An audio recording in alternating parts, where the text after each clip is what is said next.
Hello, welcome. This is episode 43 of the Push to Shout podcast. I'm Skip. I'm Mike. And we're going to talk about some video games and whatnot. And we'll just go ahead and start it off with you. What have you got for us? Okay, video games first, because we always talk around movies and, real life things first. And I don't know, maybe people listening might start to want to kill themselves or something. We don't want that. So I played a game called Gunpoint. Oh, it's not I've a new played game. Gunpoint. It's not a new game, but it's a fantastic game. It is. Yeah, you're like a hacker spy with frog-like agility, and it's so fun. You rewire certain mechanisms like light switches and hand scanners and motion sensors to trigger certain events and distract guards and make your way through security complexes and steal data. It's really, really fun. I'm still working through the actual game, but I also saw that there's a ton of community levels. I'm really, really enjoying that game. It's great at making you feel smart. Yeah, or just badass. It's funny because it's not a detailed game. It's 2D, it's pixely, but there's just something about the way that it handles that just makes you feel fucking incredible when you jump across a room and tackle someone, and I love that. Yeah, I've been playing very stealthy pacifist, but I just, for the heck of it, tried out jumping somebody and punching them, and you can just keep pressing it a million times. Yeah, it's very silly. Punching animation is great. It's kind of like Metal Gear, where you're trying to be stealthy, and then if something goes wrong, you can kind of fuck shit up a little bit and still have fun with it. Although it gets really fucking hard, especially the puzzle stuff. To me, I started struggling with that a little bit. I kind of got to the point where I didn't want to do the puzzles as much as just jump around and have kill guards and stuff. The jumping is just so fun. It is. And that's one of the little touches that's nice, is after every level you exit the building and then you go down into the metro. So you get to, once you come out the other side, there's just an empty space between you and the metro, and you always get to make a huge leap. It's great. There's another game, and god damn it, I can't think of the name of it. I'll probably look it up soon, but it has what I assume to be similar controls. I haven't played it, but I've seen gameplay footage of it. It looks like it's either heavily inspired by Gunpoint or even made by the same developers, because you control this guy who jumps around in a similar fashion and infiltrates buildings. But it's almost turn-based, but not quite. So you jump around in real time like Gunpoint style, but then the moment that you, I guess, make contact with a guard or something, it'll enter this turn-based kind of system where the other guards one might point their gun at you and you can see where they're going to shoot, and the next action that you make, they will shoot in that direction. So you have to make an action to avoid their bullet, and then they're going to aim somewhere else, and you have to make it. So it's got that weird turn-based kind of element to it. And it gets really complicated where there's 6 people with guns and you're having to jump in a certain way to avoid and it's really cool looking, and I've been meaning to check it out, and I haven't, but I'm really glad you reminded me of that accidentally, because it looks, once you're done with Gunpoint, you should look that up. I'm going to look up the name of the game if I can find it, but yeah, it sounds interesting. It looks awesome. Yeah, I'm excited to play that, but I won't actually be able to for a while, because the other thing going on in my life is moving. Tomorrow I'm going to be hitting the road, never coming back to this house. Going to be 8 hours of driving tomorrow, 8 hours of driving the day after, and then 8 more hours the next day. So it's going to be, some days on the open road, trucking down the dusty highways of middle America. Load up some podcasts or whatever. Yep, that's the plan. Oh, boy. You can listen to the Serial podcast. I can. That would actually be a good opportunity to do that. That takes up probably 8 hours, so there you go. Yeah, that'll be one of the days, probably. And then, not much else video games. I watched 2 Wes Anderson movies, because I'm trying to watch all his movies now. Because I liked Budapest and, what was the other one? Fox. Fantastic Mr. Fox. So I saw Rushmore, and I saw The Life Aquatic with Steve Zissou. And Rushmore was fucking incredible. Rushmore is one of my favorite movies of all time now. Oh wow, It's really, really good. It's with an actor that I've never liked in anything else I've seen him in, Jason Schwartzman, but he's really good in Rushmore. Rushmore is perfect as that style goes. He's not like as indulgent as things like Grand Budapest Hotel. It is quirky, like Wes Anderson's movies are, and his movies, and we've said this before, they are quirky for the sake of it, but he pulls it off. Rushmore doesn't actually feel that way. Rushmore feels just kind of like off-kilter and interesting, like a heightened kind of reality, but not in your face. And the story is great, the characters are great, the writing is sharp, it's fantastic. The Life Aquatic is kind of the opposite of that. I still enjoyed it, but it's probably like the most indulgent one of Wes Anderson's movies that I've seen. Yeah, it's like the most overtly stylistic, just the very silly characters and the red hats and the ship design and very silly sequences and running through swamps and jumpsuits, and it's like a cartoon with actors basically. Yeah, almost. And Rushmore is not like that. Rushmore is it's a legitimately great movie. I'll have to check it out. I would recommend everybody see Rushmore. Yeah, and that's my week. I've been meaning to watch Wes Anderson's films. Have you seen fuck? Now I can't remember the name of this one. The island one with Moonrise Kingdom. Yeah, Moonrise Kingdom. You've seen that was actually the first one I saw. I didn't know who he was, and I just saw it when it came out in the theater on a whim. Yeah, I think that one's pretty good. It's not his best, but it's good. Yeah, that was. I guess I didn't start watching his movies then, but it was very interesting because you don't really see other movies like that have that same type of dialogue and not just the visuals. Because that movie really wasn't that, it wasn't that extravagant visually. Probably the most Wes Anderson cliche kind of thing in it was there's like a shot of like a cartoon scissors at one point during an action scene. Yeah. But the rest of it is more grounded visually. If you go back, I bet if you go back to watch it after watching his other stuff, you might notice more. Like he sneaks some of that stuff in without it's not overt enough that you probably don't.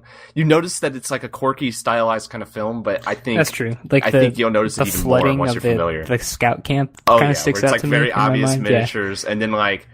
He just the way he does like jump cuts and stuff that are just very, very, very distinctive, and then the flat angles on everything where like everyone's always at 90 degrees to the wall, and but yeah, I did like it. I think there's something really specific about Moonrise Kingdom that I like a lot, which is the feeling of an impending storm, which is like. It's not something, for some reason, that's not something you see a lot in movies and stuff, but it's I don't know. I think Life is Strange sure does it well. Dear. Okay, well, I take it back then. I'm sure that Wes Anderson doesn't live up to that art. But yeah, you're right. It does get that feeling. That's a very distinct feeling and a very strong one to me. I don't know about you, but like when a storm's coming, like it kind of activates like primal instincts a little bit, and like you feel it, you can literally feel it. If you have if you've sprained like your ankle a lot of times, then you can actually start to feel it hurt when the barometric pressure changes. And so it's kind of surprising, and the things that it represents, it's given all of that, it's kind of surprising you don't see it more in media. But yeah, that movie starts by the narrator guy. The weatherman. The man, he's describing that the storm is coming in 3 days. And the wind is picking up and all that stuff. And he's like, I loved that. That was my favorite part of that movie, which is kind of weird because it was just kind of this aside thing, but I liked it a lot. All right, the name of that game, before I forget, that name of that game is Ronin. So check it out. It looks like it might have some Hotline Miami inspiration too, because you're playing a guy with a motorcycle helmet. That's always a good thing. Yeah. So cool game. Probably. I haven't played it, so can't say. So I've been playing some video games. I mentioned last week that I played again through Ground Zeroes, and so I went through and I played all the missions on hard mode, and just to complete them, I guess. And then I realized that on the main menu there's actually a thing that says upload or download save data, and apparently they're planning to transfer your progress from Ground Zeroes to Metal Gear Solid 5. I guess like the prisoners that you capture. I didn't know that. So yeah, that was they announced that almost immediately when it came out. Yeah, that's weird. I didn't know there'd be how are they going to make that seamless when 5 is supposed to take place like 10 years later? I don't know. It's my guess is that they're just like I think that like Mother Base staff might grow their skills over time, or at least that would make sense, and that if you capture them 9 years ago, then they could probably develop into some formidable crewmates or field agents, whatever. Well, regardless, I'm very excited for 5. And I also went over and I caught myself up a little bit on Peace Walker, which I'd played through most of Peace Walker, but then you get to the end and there's like a point where it's like, okay, you need to complete Metal Gear Zeke and all this crap, and it's like I didn't want to deal with it anymore because it's not that fun of a game. So I went through and watched like the rest of the cutscenes and everything, and there were some things that I'd forgotten about that happened in Peace Walker that kind of surprised me a little bit. Like, spoilers, Miller at the end has like this moment where he's, I guess, talking to, I think, the CIA or something, and like he's apparently playing both sides and stuff, and it's this I don't know, it's this thing about his character that I didn't realize, and so apparently he's not necessarily a traitor, but like he's playing people against each other, he's pitting the enemies and stuff. So I don't know. I constantly am theorizing how Metal Gear Solid 5 story is going to play out, and I keep remembering things that happened that I'd forgotten about and going like, oh, that ruins everything that I had thought of before. Who fucking knows what they're going to do with that? That's exciting though. Speaking of the story kind of undermining things, Kappa, of all people, pointed out an inconsistency in one of the Metal Gear trailers when Snake is trying to get the Russian interpreter so that he can understand Russian. Yeah. He speaks Russian in Metal Gear Solid 3. Yeah, the whole time. Yeah, he does. Wouldn't need an interpreter. Yeah. But yeah, it's so cool that you can overlook it. But yeah, and it's like a gameplay thing where it's like that's right. They retcon shit like that constantly. Yeah.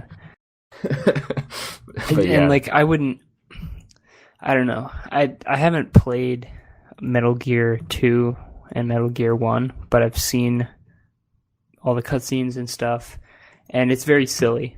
So I'm not worried about it. I know that he's going to handle it well, but I hope that that Kojima isn't too chained down to how Big Boss acts in Metal Gear 1, like that he's willing to change his character. I mean, clearly it's going to be different. He's just a cartoon bad guy in Metal Gear 1, but I wouldn't get that sense of satisfaction if we just kind of built up to Metal Gear 1 and closed the loop.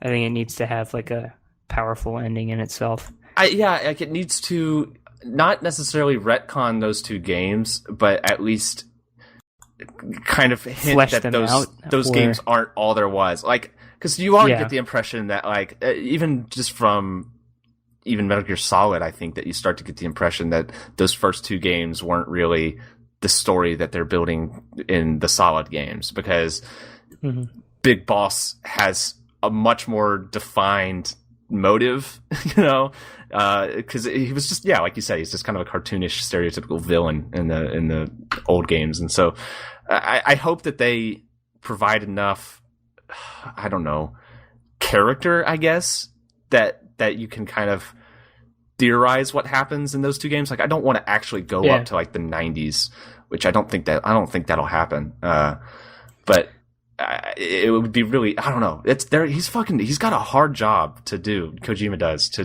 to kind of bridge this gap, because it's a weird, the series has gone in such weird directions that obviously weren't planned, and now he's trying to. I think though that he learned a lot from 4.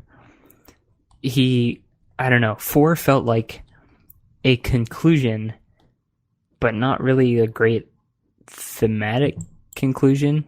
Like it just wrapped up a lot of plot and loose ends and characters and made them end, and you know all the facts about what happened. It It didn't mean all that much. Yeah, I think like, the only meeting Eve again, like that was weird, Yeah. and I didn't like it. The only meaningful theme that I think it had that I think it did quite well is the aging theme. Yeah, it I think it had good themes like that, or maybe just one great theme. But as far as thematically resolving the Metal Gear series, I don't think it did. No. And this, from even just the trailers, it seems like the tone is right. The tone is there. But that's something that I'd forgotten about with Peace Walker again and I only played it like a few months ago. I don't know how I've forgotten so much about it, but I guess like having that much Metal Gear Solid all at once was a little bit of an overload for me. But going back and watching the cutscenes and stuff, the tone and the presentation of Peace Walker is actually the best in the series, in my opinion. It does such a good job with just, God. I don't know. Three is probably still my favorite tonally. I think it does better than 3 even. I love 3. And I think 3 is a better overall package as a game. I think 3 is one of the best games of all time. And Peace Walker is not at all that. But as far as like cutscenes, as far as the way the story is presented, I think comic book stuff. Yeah, and not just the comic book. I love the comic book style, and I think it's a really great kind of way to work around a limitation of hardware while making it even better than it would be with better hardware.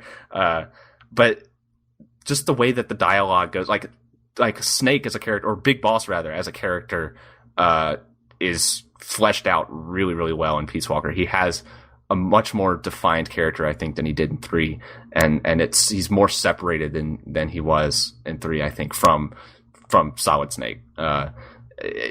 I guess I liked it a lot. I don't know. I'm going back through and watching a lot of it, and I think he's got like a better sense of humor. And David Hayter actually like takes the acting to some lengths with like Big Boss getting frustrated at stuff. Like it's the best performance of that is David true. Hayter. It is David Hayter's best performance, but I'm still a Metal Gear Solid 3 guy.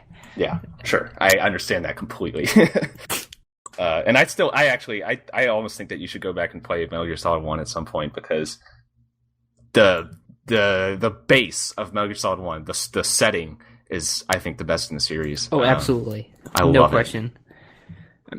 Maybe, I mean, the jungle is close in 3. It's but cool. Still, Shadow Moses is just Shadow Moses definitively has Metal this Gear. feeling about it. Like, just this, it's such an unmistakable feeling to entering that base and making your way through, and like it feels like such a complete package once you're done. I don't know. I have a lot of even going back and playing it this many years after it was made for the first time, it still blew me away.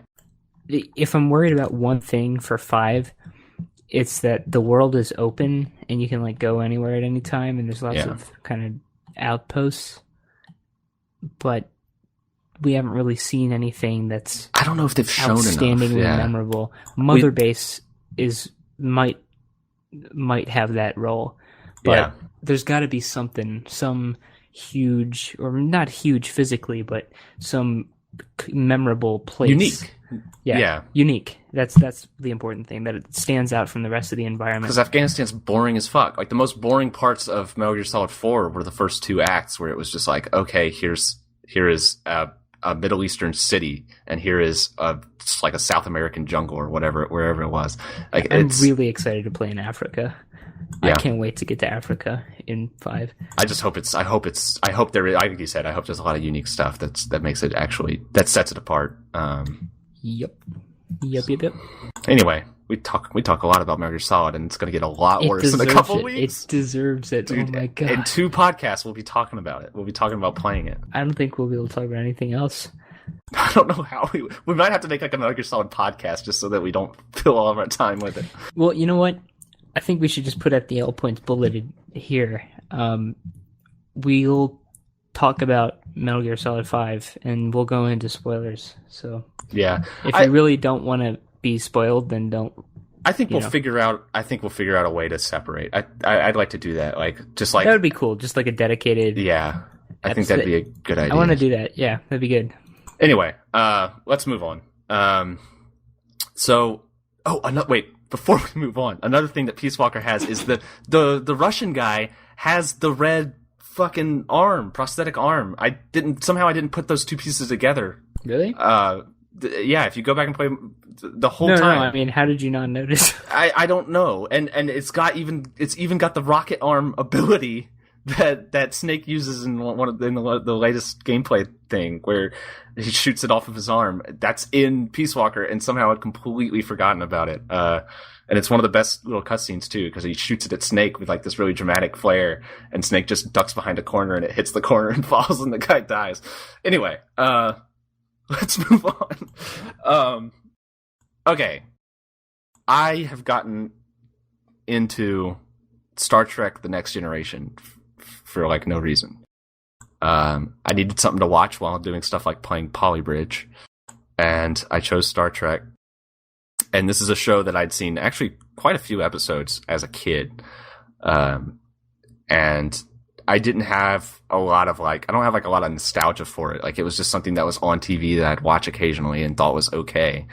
But going back and watching some of it is, they did a pretty good job. It's very mixed. It's very like, God, that show, I hate to fucking bring up a Metal Gear Solid analogy, but it's fresh on the mind. It's got that same kind of thing where it's like a lot of really, really good stuff mixed in with a lot of really, really stupid and bad stuff. It's a mixed bag. It's like the definition of a mixed bag, but I'm enjoying it. There's not much to say about Star Trek. I like it. All I know of Star Trek is what I learned from the Mr. Plinkett reviews on Red Letter Media. Well, so I have a pretty skewed perspective. You should at least watch like a couple of episodes of like Next Generation. Yeah, like I've heard the original series. I've heard like the synopses of some of the more memorable episodes, but I haven't ever actually watched an episode of either show. Just Captain Jean-Luc Picard, man, he's an astounding dude. It's really great. And okay, so you mentioned Polybridge. My brother has been playing a lot of that. It's a good game. I thought I dismissed it because all the YouTubers got into it, all the streamers and YouTubers got into it, and that's where I saw it constantly. It was just like it just became really popular with that crowd, and I thought it was just kind of one of these stupid games that for whatever reason went viral, and I don't actually know what inspired me to play it, but something inspired me to play it, and memes. I guess memes, and I really like that game. It's very, very enjoyable. It's surprisingly extremely hard. Yeah, I haven't actually tried. I've played other games like it. There's tons of other games like it over years, but this seems the most polished of all of like the bridge builders. I wouldn't say. Well, I don't know. I don't have a lot of bridge building genre experience. It doesn't feel polished at all if you actually play it. Yeah, I've played like one level. It's, compared to other games, it's not polished, but most bridge building games are like really shit. Sure, yeah. Not in terms of mechanics, but they're like thrown together iOS shovelware games. But my general problem with them is okay, so I know that this is a knowledge problem that could be corrected by just reading up about it, but it seems like the tutorial levels shouldn't just be easy, which is what they usually wind up being. The tutorial levels are just easy, and you can get away with doing all kinds of stuff, but the tutorials should really teach you some like fundamentals of bridge building, like what structures are strong and which ones are not. And I don't feel like they really do a good job of that. So eventually you kind of figure out what works, but you still don't really have like the architectural or physics knowledge of why. And I know that you can actually, read up on the actual physics and how to do architecture, but I don't know. It just feels like I need more knowledge to just really lose myself in a game like that. Yeah.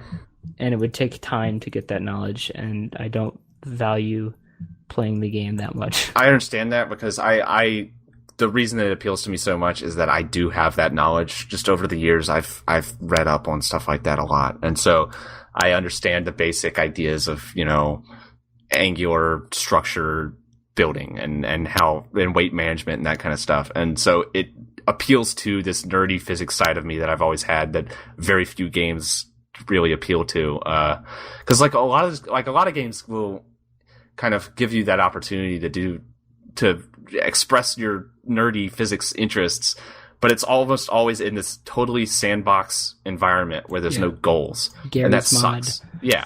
Like I can set my own goals and have fun, accomplishing my own goals. But I like it when the game sets the goals for you. I like to beat the game, and that's what this game does, is it gives you these very specific goals. Just get from point A to point B. And then the thing that I actually don't like about it very much, but that sets it apart, and that is actually, it is pretty interesting, but it doesn't necessarily appeal to me, is that it goes way beyond just building bridges. It's like you're building jumps and you're using hydraulics to change how the bridge, acts and stuff. And that gets really, really complicated and interesting and fun, which I don't think other bridge builder games really go that far usually. So that makes it really cool. But, it gets fucking hard. It gets ridiculously hard. I beat every level finally.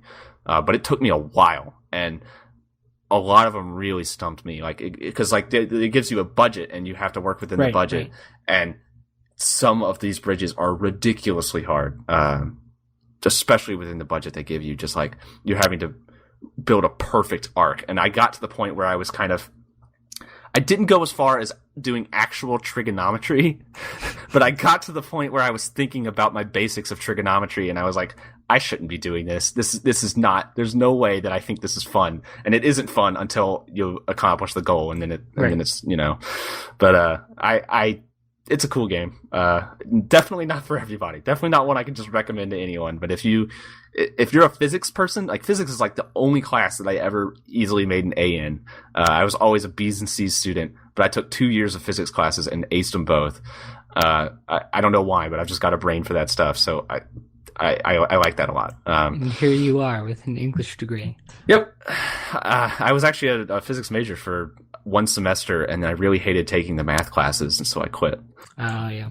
I don't like taking math classes. I don't mind math. I just don't like taking the classes.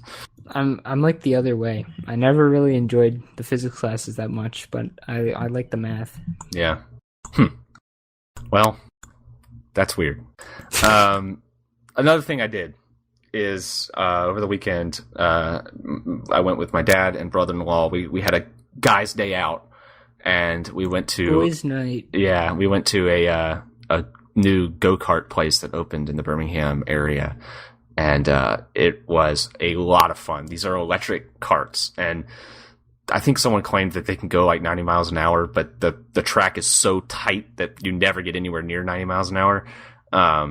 But you still go pretty damn fast, and it accelerates really quickly, and it is really fun. So it's not actual races, but they record your times, and they compare your times to the other people you're on the track with. And I got like third place, I think, every single time out of like, I don't know, 10 or 12 people, something like that. And it was just, I did not expect it to be as much fun as it was, considering that I've actually raced cars. I figured like, well, that's going to ruin that's going to ruin the fun for these little things. But no, they're so different that they're still a lot of fun. And I actually got really sore because like you're having to fight against the G-forces so much. Like it's actually a pretty good little workout. And, I highly recommend it if you have any kind of like, it's actually a franchise. I think it's called like Autobahn Kart something. I don't know. But, if you have any actual go-kart places in your area that make you wear a helmet, you should check it out. Don't go to like the kart track next to the mini golf course, because that's just a shit little thing. Yeah, definitely. You got to do the thing where they make you wear a helmet, and maybe they'll make you sign a waiver. I didn't have to sign a waiver, which I was surprised by, because these things actually do go quite fast. But how'd you get away with that? I don't know. I don't know how they don't make you sign a waiver. I have no idea, because it does seem to have an element of some pretty serious danger. Like if you were to like get your hand wedged between the cart and another cart, for example, you would probably get pretty seriously fucked up. So I don't know, but it was a lot of fun. And then after that, we went to see the new Mission Impossible movie, which you already talked about. It was good. It was very good. I liked the scene in the opera house where it was the scenes were kind of going along with the music, kind of. Yes. It was very clever, very well done. The thing that those movies do so well is stuff that isn't necessarily original at all. It's all been done before, but they do it so well, so effectively that it kind of sets itself apart. Yeah. They're able to take situations and scenarios that have been in other movies, but execute them for maximum suspense every time, basically. And they don't even try to avoid like cliches and stuff. They just do it so well that you don't care that it's cliche. I have a lot of respect for those things. When he's on the, I don't know what they're actually called, but the like scaffolding, the rafters, and it's like moving up and down, and they're doing this really silly hand-to-hand combat. Yeah, that's been done in countless like Bond movies and stuff, just like that kind of stuff. And even the backstage idea of like swinging over the ropes and stuff, that's all been done before, but they do it so well.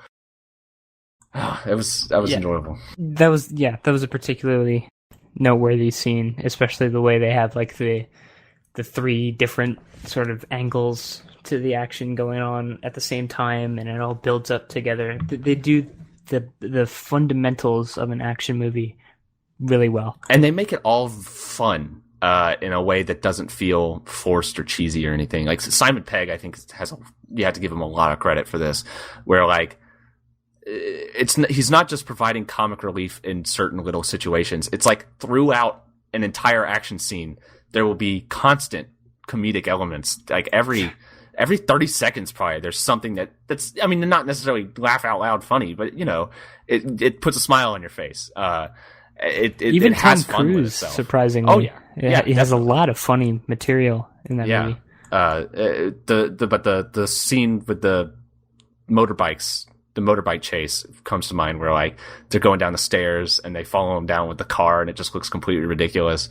And they do like the pseudo romance elements really well. It's not like actually love scenes, but there's just like this fun sexual tension between Tom Cruise and the lady. Attention that isn't actually given attention to. Yeah. It's which just like is nice. A charge. It's nice. It's nice watching a movie and not having like the big kiss scene and stuff. Like it's just kind of like, nope, this is just it's just an action movie. Here you go. Yeah, you think about it the same way afterwards. Either way, I mean, it works. The big kiss scene never sticks in your mind in any movie. So I respect those movies a lot. I feel like they get a really bad rep for being dumb, over the top action, and people are like instantly averse to that kind of stuff because of movies like Transformers, but it does it so well that it shouldn't even be compared. What helps is that they've had a different director for every movie, so they have like a template for action. They have an action hero, and he has a team of cool guys, and they can go on cool, impossible missions. And the directors seem like each director they get to choose their own style and have fun with it, and like they're ideas they've had, they get to put on the screen. It's great. It's a great formula. It is. It's the American. I won't go as far as saying it's the American Bond, but it's the same formula in a way, where Bond maybe has a little bit less fun with itself, is a little less tongue-in-cheek. Especially lately. Lately they've become a completely different kind of movie. But this kind of goes back to, that kind of like 70s Bond, with less womanizing maybe, but still a lot of fun. Good movie. Yep. All right, that's, I think, everything that I wanted to mention. And we can move on to Amiibo Pirates. Yes. Okay. Isn't that just theft? It's illegal. Are they not? Are they stealing the actual? They're not stealing the actual figures. Wasn't there like an Amiibo truck that went missing or something? Like someone stole a truck full of Amiibos? Oh, I have no idea. I'm pretty sure I heard about a news story about that. In unrelated news, or maybe not unrelated, Kappa bought 25 Jigglypuff Amiibos. Oh. I thought you were going to say in unrelated news, people have been pirating Amiibos online, but I'm thinking like maybe how did those Amiibos get online? Well, yeah, no. So back to the main story. It's not actually fake Amiibos. It's an Android device that has near field communication and spoofs like the Amiibo protocol perfectly. And it's called Amico, like with a QO. It's really weird, but it's basically like a universal amiibo device. So you can set it to be like Mario, and you can touch it to your Wii U gamepad, and then it thinks that there's a Mario amiibo touching it, and it just works. Obviously illegal, but people are gonna buy it. So wait, legally, I can't say that I might buy one. Wait, this is a product? It's a product. It's an Android device. I think it's like a Chinese thing. Sounds very Chinese to me. Yes, or Malaysian or something. But because they have so much not like necessary content locked behind these collectible figurines, but sometimes cool features, like the amiibos in Smash Brothers are pretty cool, where they actually learn how to play you. Yeah. And specifically respond to your habits and things like that. That's really cool, but if you want to have access to the whole cast, that's going to be hundreds of dollars at least. Yeah. So I can understand the appeal of a product like this. And this could be a serious threat. Maybe. I think, though, that Amiibo sales. The figurine angle sort of helps them. Yeah, I think that helps them people a lot. They want the actual figures. But for anybody who was primarily buying them for the gameplay features and was kind of begrudging the price, this would sort of solve that. I just doubt there's a lot of those. I think most people who buy amiibos are at least somewhat interested in the figure part, at least mostly. Like more than 50% of their buying power is... Probably. Like I would never, I could never see myself buying an amiibo, but I could see myself conceivably. I can't legally admit to this. I think you can legally admit to it, actually. I don't know if someone could arrest you for something you said for on a preference. I guess. No, they can. They can sue you for things you say on pod shows, remember? Yeah, that's true. That's true. We've been in trouble with... Okay, so... But yeah, it's an interesting idea. Yeah. I'll leave it at that. One that you're so interested in that you're going to go out and buy an illegal product and use it on your patented Wii U machine. Yes, and then I'm going to make an illegal knockoff of the illegal product. Whoa. 3D print it through the Pirate Bay. And sell it to the Chinese. Sell it back to the Chinese. Yeah. Give them some of their own medicine. It's a perfect plan. I hope Tom Cruise doesn't stop me. And other stupid things. Twitch has been playing Dark Souls. Jesus. I don't want As that. You might imagine, I don't want that. It isn't working very well. I don't think they've made it past, like, picking up the shield, I want to say. That was, like, several days ago last time I checked, but I can't possibly imagine they've gotten any farther than that, because... There's no way. That's a stupid game. I think the whole appeal of this is that it's a completely ridiculous thing to try to do. Like, it is literally basically impossible. So maybe that's the beauty of it. Maybe that's the art of it.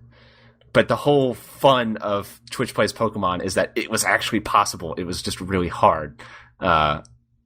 This is just silly. Yeah, you have to do so many things by reaction. Pokemon was perfect for it. This is just a fucking meme. I still think it's pretty funny, though. It's the idea, I guess, but it's still kind of... Well, I think the execution is funny, because the idea, like, you think, like, oh, Twitch plays Dark Souls, yeah, because it was the Twitch plays Pokemon. But then, like, the fact that people are actually going on there and trying to move this character around and do these complicated movements with, like, how many buttons are probably applicable? Like, 12 buttons or something? You know what would be funny? If they found a way to use Cheat Engine, and I know that people did this to cheat in Dark Souls 2, so I know it's possible. If they just advanced it, like, frame by frame, and then did, like, the Twitch Plays Pokemon Democracy mode on each frame. Wow. That would actually be possible. And would take forever. Yes. But it would probably still end before this would. Like, the thing with Twitch Plays Pokemon, it's almost like if we set a whole bunch of... If we set infinite monkeys on pianos, maybe one of them will play Mary Had a Little Lamb. This is like reproduce the entire... library of Shakespeare territory. It's not going to happen ever. Nope. Ever. Obviously not. But especially because then you throw in the element of a lot of monkeys intentionally trying to stop the monkeys from writing Shakespeare. Yes. Which is the whole fun of Twitch Plays Pokemon to me, was watching that the group dynamic that the saboteurs between people. What did they call them? There were two groups. Like there was there was this whole fucking meta thing that appeared where like you basically had people who were anarchy, or I forgot what the other one was called. Democracy? I guess democracy. I guess it was anarchy versus democracy, wasn't it? Yeah, because democracy mode is where you vote and then the total thing gets inputted into one command, and then anarchy is every single command gets, which I was an anarchy person all the way through. Oh, yeah. I mean, anarchy is the way to go. It's boring to be anything else. But it's really fun because like there were some really interesting kind of philosophical discussions cropping up about like what kind of person, what are the motivations behind anarchy people? What is the motivations behind democracy people? And you really do get to this kind of like core difference between, people and what they want. And I won't go into it, but I thought that was very interesting. And I thought like if I was writing my senior thesis or something around the time that was happening, that would have been the perfect subject to write about. So what you're admitting publicly is that you base your entire worldview and opinions of psychology on Twitch memes. You're either an anarchist or a Democrat. Just like the Joker. Let's all watch Suicide Squad and cry. Yep. So that's the thing. It's a stupid thing that's happening on Twitch, amongst probably plenty of other stupid things happening on Twitch. Now for a cool thing that's happening not on Twitch. Fig. Yeah. So yet another crowdfunding site. But this one has something that no other crowdfunding site really has, which is accountability and investment. Yeah. So the idea is you're not just pledging your money to people who have carte blanche to spend it however they want. I'm not exactly sure how it works. Oh boy. It gets complicated. Which might be, that might be one of its largest problems, is communicating exactly how this equity stuff and investment works. Because I don't think it's, exactly the same as, I'm going to give you $100,000. I'm pretty sure it's meant to be distributed out and crowdfunded, so it's going to get a little messier than that. But it's really the idea messy. is you're not just donating money, that you have the ability to get something out of it. Yeah. Which is, it's interesting. And it's good. I was trying my hardest to peruse the site and figure out what exactly are the conditions. How much money can you actually get per sale of video game, are you meant to be able to recoup your entire investment, or is it meant to just be a helper along with your basically just initial donation? Like it's still a donation, but you are basically being helped out by the sales of the game and being paid back a portion of your donation. And I couldn't find any concrete information about it. It was very vague. I think you have to really like actually sign up as an accredited investor to get the actual conditions. And I'm gonna try to research it more because I only just found out about it before we started recording. But the minimum investment is $1,000. Yeah, and I think there's a separate accreditation process. There's a federal accreditation process where you cannot be an investor in a company if there's two main qualifiers, or it's one of two main qualifiers. So this is an either or situation. Either you have to have a net worth of over, I think, $1 million, and I think that's in liquid assets, or you have to have a net income of $200,000 or more over the course of 2 years, I think, per year, which is way more money than you would need to invest $1,000. So that's kind of a big wall. And I think their idea is to try to get to the point where it's more of like a everyone can do it kind of situation, but legally that gets really, really touchy, obviously. Yeah, you literally, I'm reading through it now. So you literally have to become an accredited investor through the United States Securities and Exchange Commission. Yeah. And, oh, that's strange. It makes sense, though. Yeah, I mean, legally, that makes sense, and it also makes sense that they would be able to. I don't know. Maybe the laws aren't even in existence yet because this is an entirely new concept, but they should be able to maybe even just lobby to get to the point where this is a more accessible thing for a lot more people to actually be able to invest in it, because it's not, it's not any different conceptually from donating $5,000 to one of these Kickstarter campaigns, but in this case, legally, you can't do it, right? Because it's an investment. But you know what? This really is. I'm thinking about it a little bit more, and this really does solve one of Kickstarter's biggest problems lately, which is where's the money coming from?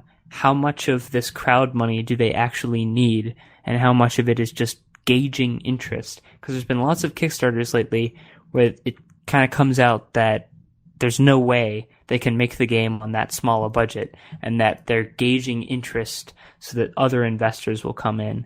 And it's just very strange and dishonest. Like Shenmue 3 is probably the most notable example. Yeah, lately, and especially with Shenmue 3, you don't even know what the deal is. You don't even know. Yeah, there's obviously some money coming from Sony, but you just don't know how much and for what and when and why.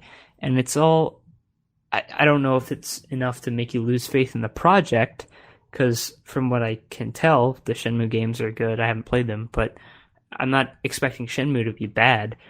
But it seems important that when you ask fans for money, not investors, not accredited investors with net worths of over $1 million in liquid assets, but when you ask Joe Schmo Gamer to throw in money, you got to tell them what they're doing it for. And it tells you for this project that they have, Outer Wilds, that investors have committed $34,000, which is super important information. Yeah. I would gladly I don't know if I would gladly is the right word, but I would prefer to back a project on Fig than I would on Kickstarter, because it's way more transparent. Yeah, even if you're just a donator, I think it's instantly more respectable. It's more reputable. It's more. It has accountability, and it also has a board of advisors, or what do they call them? There's a board. Advisory board. Yeah, there's an advisors board of people who ostensibly are basically passing judgment on these games and deeming them worthy to be on the site. I don't know, if Tim Schafer's actually looking at these or if they just put his name on it and he goes to a meeting once a year. But, their names are there. It has more accountability. It seems more legit. And coincidentally, that game, Outer Wilds, have you played it? No. Holy shit. Outer Wilds blew me away. Really? Yes, it is awesome. It is totally unique. It is really fascinating. It's not really a game at the point where it is right now, but you can download it for free, or you could a couple years ago when I tried it.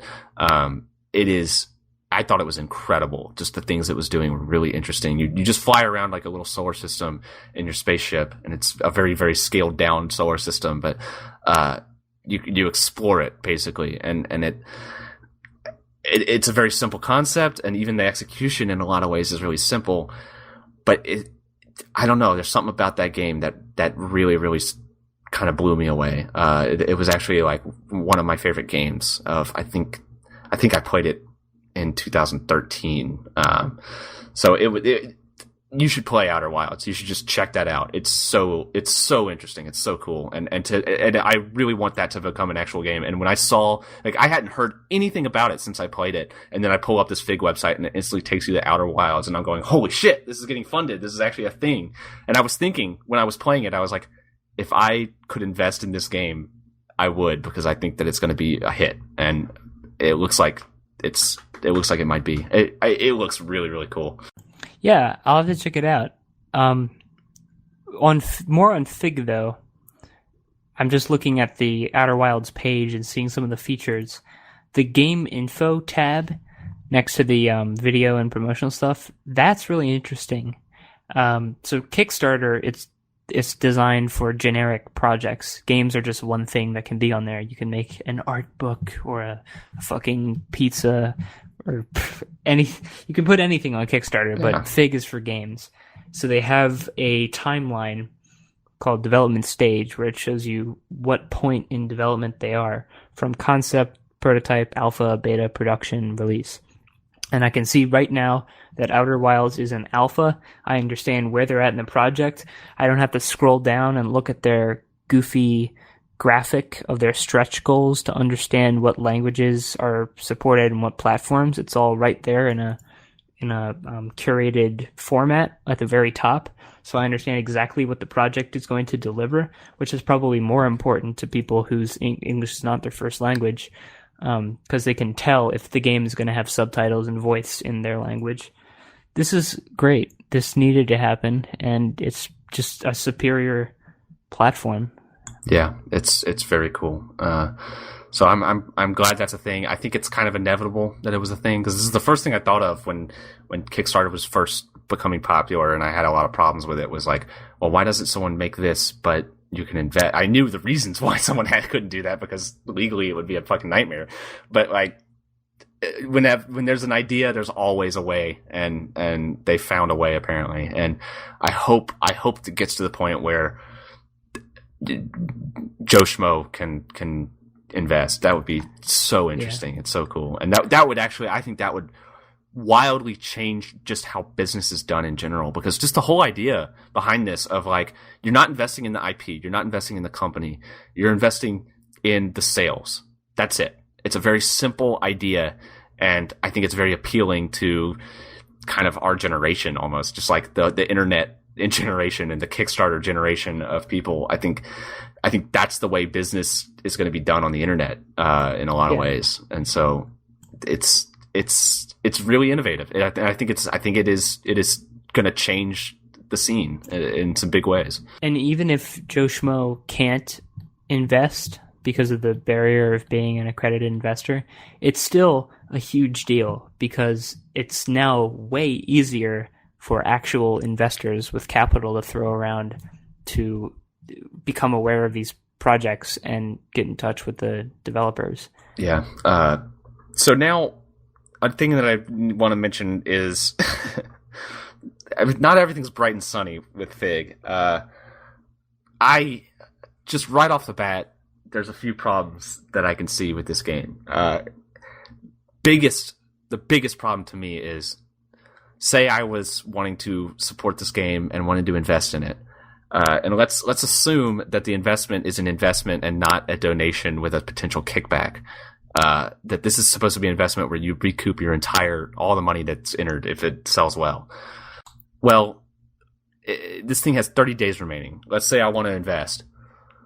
Why would I invest now when the campaign is at $60,000 of an $125,000 goal? And so you can assume the game is worth, in some meaningful way, it is worth $60,000 right now. What if this goes viral as, Tim Schafer's game did, where it goes way past its goal and it becomes this monstrosity of a game where they're trying to spend money in places that they can't, or God forbid it becomes something like Squadron 42 / whatever it's called, a space game. I'm having a terrible time with my memory right now. There's no way you can recover your investment because it can't sell well enough to gain back its money. Well, no. I think that the being able to see how much is currently committed to the project and how much time is remaining might be a factor, but this is actually, I think, the best thing about it, that there, in addition to just the crowdfunded donations, there is legitimate investment that people are doing. And that's how the rest of the industry has worked since the very beginning of it. I mean, you are accountable to people who have invested money in your product, and you just don't have the luxury of going wildly over budget or spending money. But you don't have the choice if it gets funded for more than it. Like if so many people invest. Well, that's the thing. Investors who are accredited investors who do this kind of thing and have that kind of capital, they would understand this. They would have some valuation of the product that is independent of how much is pledged to it, I would say. I would assume that if it weren't for the fact that Kickstarter exists and is successful and games have gotten funded on it and people have spent $83 million on whatchamacallit. That's true. But you got to separate the mindset of Joe Schmo Gamer who wants to play, I guess, Star Wars meets Skyrim, aka Star Citizen. I think I should just drink some Drano after saying that. And there's a difference between people like that who donate $10 at a time and people who are sitting down seriously and investing $34,000 in a project. I just don't expect that to be a problem for the people who make investments on a regular basis. We'll see. I hope you're right, because I'd like to see this be successful and not a complete disaster. But I think the part of the concern comes from people who aren't investing, people who are just donating. If it does blow up, if it does go viral, and they have $5 million to blow on this game that shouldn't cost anywhere near $5 million, do they just not spend that money, which is probably what they should do? Or are people going to expect them to spend that money and make the game this bigger thing that costs more that they can't justify to give that money back to the investors? I don't know. It's weird. Because like the Outer Wilds in particular is the kind of game where like it shouldn't cost a lot of money to make. I've played it in its current form, which was made by one person for like a graduate student project. And the graphics aren't very good. The game is very small scale. It can be expanded on a lot, but it doesn't need to be, an expensive project. And if it was an expensive project, I don't think it would sell any better than it would as a cheap project, but I don't have any control over that as a potential investor.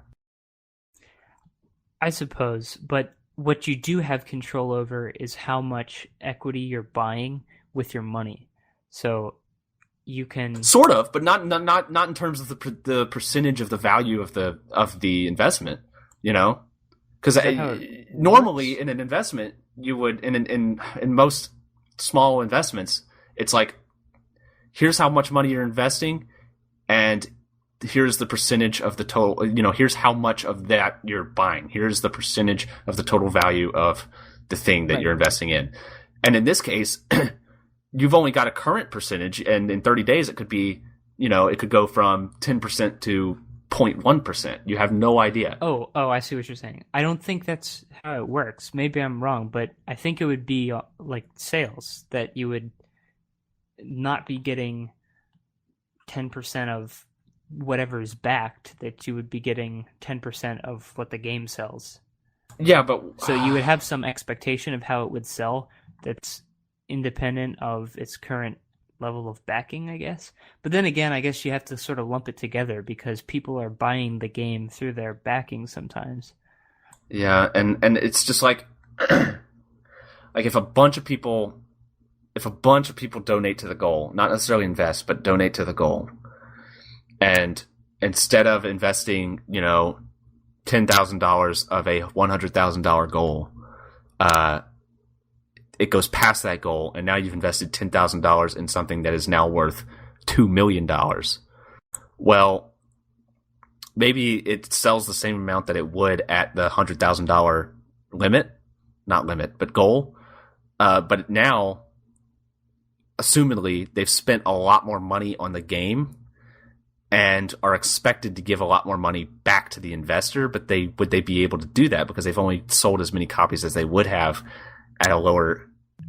It's late, and I don't know if I'm expressing this correctly, or I don't know if I'm thinking about it correctly. I don't think you're right. I think you're just wrong. I'm gonna go back and listen Like, to this. I think it's all percentage based. Like normally when you invest in something, you're But in this case, it's investing in not. percentage. Really? I don't think they're because giving you're fixed investing a dollar sums. amount of something that has no specific Right, value. but you're buying equity. You're, you value it, and they sell you a share at a certain price. Could you call it a share though? I mean, it's a share of a product, of a product not that, of a company that doesn't have a necessarily. specific number of shares, so you don't Right, even know but- how much of the product. all you're buying. all that happens when you buy it.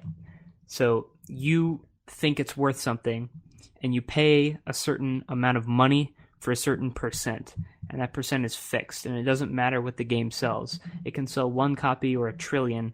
You get whatever percent you bought. You buy a percent, no matter how much the project grows. You see what I'm saying? But if that were the case, then the amount of money that you would actually be buying into would Right. change. No, well, the amount you pay doesn't change. The amount you get at the end. Okay. That's the nature of investments. You want it to succeed because But if it does explode and becomes a game that turns $10 million in revenue, then you make a lot more money. You want it to succeed because the better it does, the more you get because your percentage is the same, but the pie is bigger. But again, you don't know how many investors there will be, so how could you possibly know what percentage of the... That's the thing. When you buy 5%, they can't make your 5% any smaller. No matter how big the pie gets, you have 5%. But all of the that pie. would take is 20 people, and then you're out of percentage. Yes, that's why they can't sell all their equity, which is why I think it's not a problem that there's a fixed amount of equity they can sell ever. Are you sure about that? Yeah. I mean, there's 100%. You can't go higher than 100%. Yeah, but I'm not sure if there is a limit to how many people can invest. I think that it's, Well, I think part of what makes it work is it not being automated so that Joe Schmo can pitch in, that there's a separate process for people who are actually investing. Because they seem to be adhering to SEC standards, legally you cannot sell over 100% of equity in your company. That is illegal. It's fraud. You're telling people that they have equity that doesn't exist. Yeah. So I don't think it's a problem. I'm going to look into it because I'm really, really interested in how this works and whether it's an actual legitimate investment or not, really.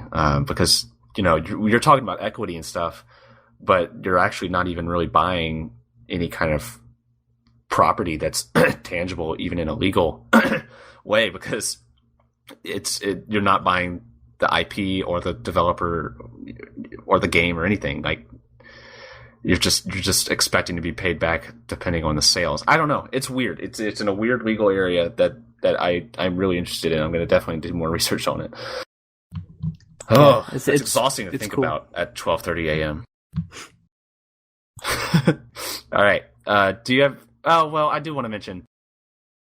Pixar has announced that they're making a bunch of sequels, which I think were already rumored. Yes. They Stop making Pixar make sequels, and stop getting excited about Pixar making sequels. Cars 3. Woo! Finding Dory, Incredibles 2, Toy Story 4. Yep. Wait, Who the fuck asked for I feel Toy like Story I heard 4? about this stuff before. I think I've heard of it too. But I think now it's like official, I guess. Like they released some posters, I think, recently. I don't know. But god damn it. That company has so much creative power, and they just asked them to make sequels. Like Monsters University was a fine movie, but it wasn't anywhere near what a Pixar movie can be. It was just more of the Monsters movie everyone liked. Quality. Yeah, pretty much. And so that sucks. I'm tired of it. Yeah. I just wanted to get that off my chest. Kind chest. of done making heartfelt movies. I hope they're not just completely done with that, but it seems like it. Disney has just sucked their life out. There seems to be like a creative core there, maybe still working. Well, what's his name? The creative director. Oh God, what is his name? John Lasseter. I don't think he's still there, and he's a genius. I think he is a genius, but I think he's playing the part of executive now because he's behind Toy Story 4. But I'm talking about the guy who directed Up and the recent one, Inside Out.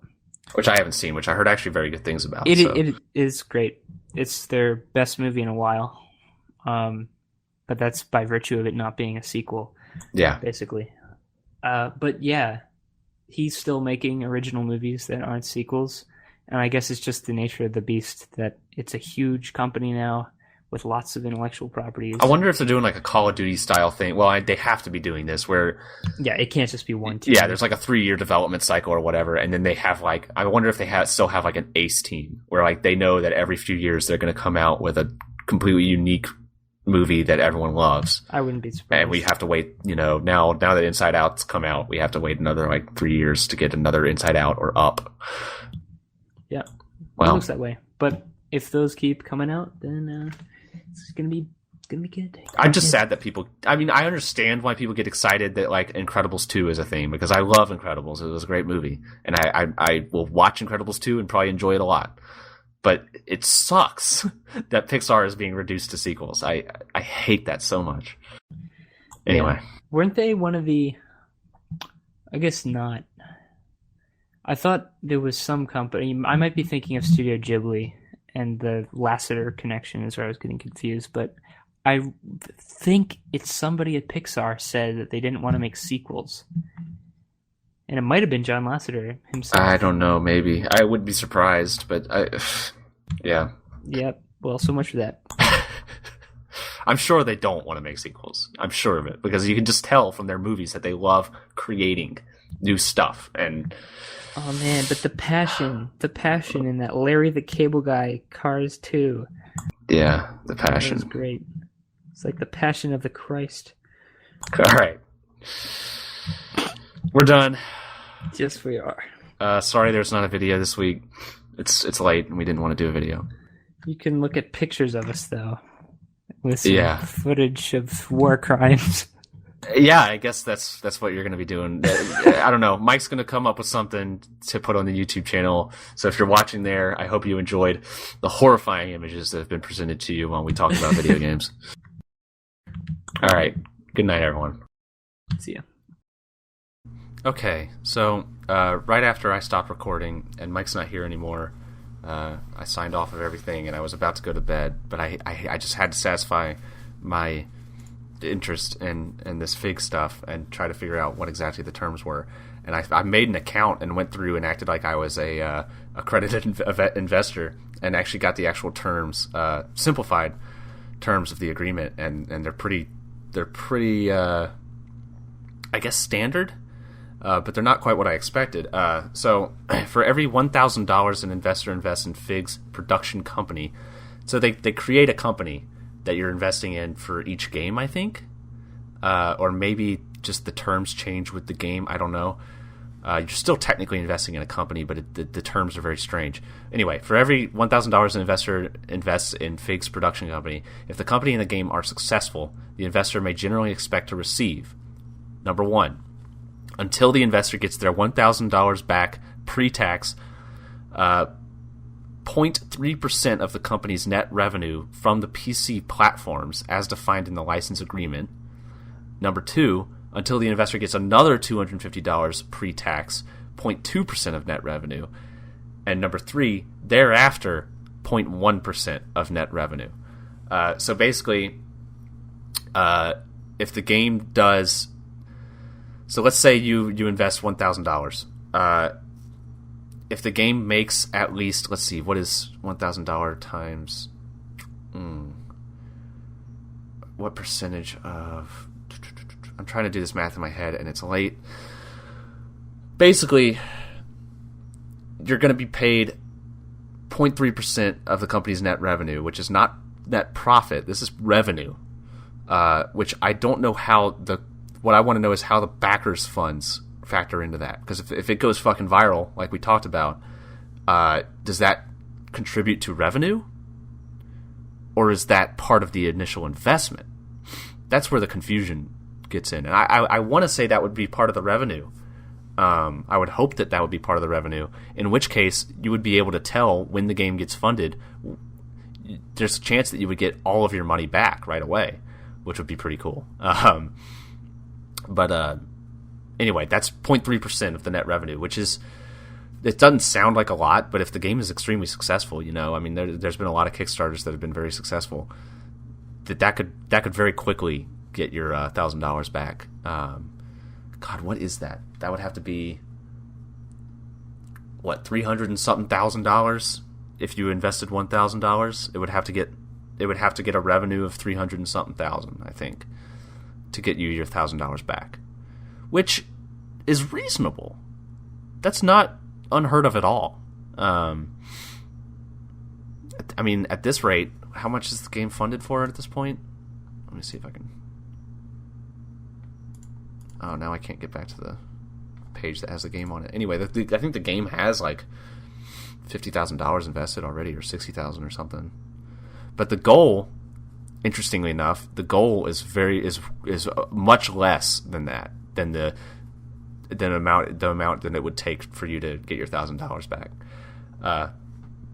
But then after you get your $1,000 back, incrementally, you get less and less of the net revenue, which that's standard. I think that's a pretty standard investment practice, where it's like there's a higher chance that you're going to get your initial investment back, and then,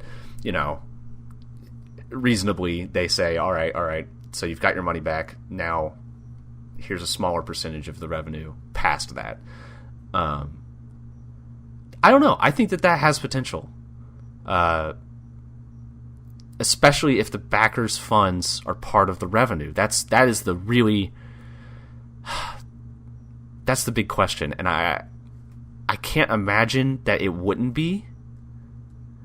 But the nature of the site, where both are kind of on the same page in a way, like you can see the investors' funds right next to the backer funds, and I think they're even totaled together.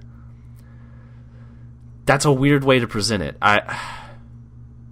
I don't know, but that's interesting. That has potential. God, I hope that's successful. Anyway, I needed to record that before I forgot to when I edit the podcast back tomorrow. It's late, so hope you enjoyed my little post podcast. Good night, everyone.